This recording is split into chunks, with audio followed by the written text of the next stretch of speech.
Next week on Home and Away in the UK, as Theo helps Lacy confront her mum's killer, a tragic event is about to take one of their lives. Tragedy strikes in Summer Bay next week, as Lacy fights for justice over her mother's death. It seemed as though the Langhams were finally going to get answers when Joe underwent hypnotherapy, remembering that a grey Mercedes had caused the accident which forced them off the road and killed Christina.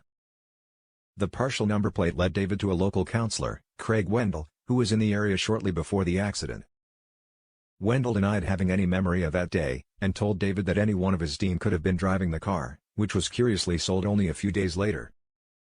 When David pressed the counselor to look into his old schedules, he soon found himself on the receiving end of a call from Wendell's lawyer, warning him to back off as he had no evidence against his client.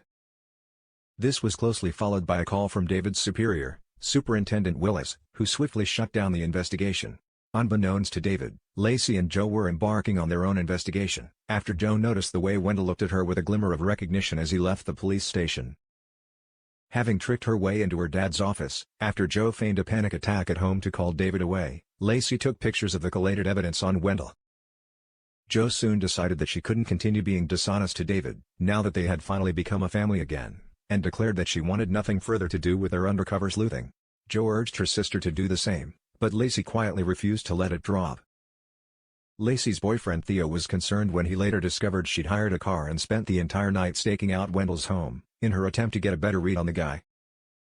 She then went on to phone Wendell, under the guise of being a podcaster who'd like to talk to him about local community issues. When he refused, Lacy changed tack, leaving Wendell a voicemail explaining that she'd like to speak to him about the accident on Baxter Creek Road in 2023, that claimed the life of Christina Langham. Next week, David is continuing his own investigation undercover when Joe returns home. As he clears up his paperwork, Joe's suspicious of why her dad isn't at work, as he explains that he's called in a sickie in order to get some rest. Joe quickly loops in Lacy, admitting she's worried their dad's hiding something. Lacy pushes Joe to raise the question about the man she spotted at the station, the one who looked at her like he recognized her. Was he a suspect after all? When Joe asks, David brushes it off as another dead end, claiming he wasn't the guy who owned the Mercedes. But Lacy isn't buying a word of it when Joe updates her. Admitting that she's taken photos of the paperwork, Lacy tells her that she knows the man's name, Counselor Craig Wendell. He was nearby on the day of the crash, and David is perfectly aware of it. Joe can't believe her dad lied to her, but she's also intrigued about the name, which she's sure she knows from somewhere. Shortly afterwards, Theo springs a surprise on Lacy. Knowing how much strain she's been under in recent times, he's booked them a romantic trip to Tasmania, where they'll hire a car and explore the wilderness together. Back at home, Joe pulls out the condolence book from her mother's funeral and scrolls the list of attendees, freezing when she spots Wendell's name. After showing Lacy the next morning, the pair confront David, demanding to know if Wendell is indeed responsible for their mother's death. David's evasive, but Joe and Lacy are convinced otherwise and show him the condolence book. Shocked by the development, David reluctantly admits he's been ordered to stand down by his superiors, only for Lacy to confess about her own investigating, adding that she's already phoned Wendell, threatening to take everything to the media. David's furious. The case is hanging by a thread, and he makes both girls promise there'll be no more secrets. Lacy hesitates, but agrees, and Joe follows her lead. From now on, David's taking charge. However, after another hypnotherapy session with Amelia, Joe recalls something new, a man in a suit approaching the car wreck and checking Christina's pulse through the window, though she couldn't see his face. Despite Joe's call for help, the suited man fled the scene. Following this development, Lacy calls Theo to say she won't be making it to Cash and Eden's wedding. Instead, she phones Wendell again, claiming they now have a witness to the accident and demands he meet her in 2 hours. Lacy eventually appears at the wedding venue, not to join the celebrations but to ask Theo to come with her. Theo wants no part of it, but he knows he can't let her go alone. Justin tries to block him but that only pushes Theo further. When Leah steps in, she makes it clear to Theo that he can't keep following Lacy every time she snaps her fingers, reminding him of what happened with the River Boys. As Leah becomes more frustrated, Theo fights back. This is his call, and he needs Leah to back off and stop controlling his life.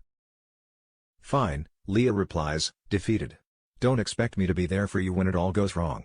Theo storms off and drives with Lacy to the agreed meeting point at Waratah Drive, a desolate country road.